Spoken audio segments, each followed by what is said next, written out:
ایتا روز ایتا دراز لنتی جی تنبار ابزار ره شانده بود کی دفی ایتا نجاری ره اونه را سر سبز وستو نبخورده و لنتی زخم وسده.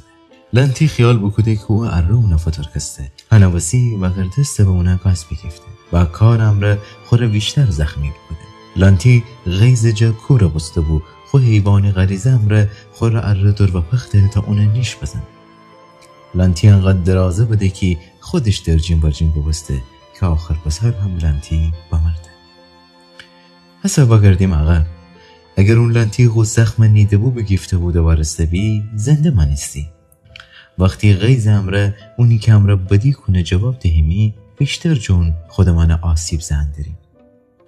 امی زندگی درون بعضی گوان آدمان کردکاران با چه خاطر دهن چون که حق سعی کردن انتقام را امکان داره ایتا زخم امره بزنه که هی وقت نتنمونه جبران بکنیم.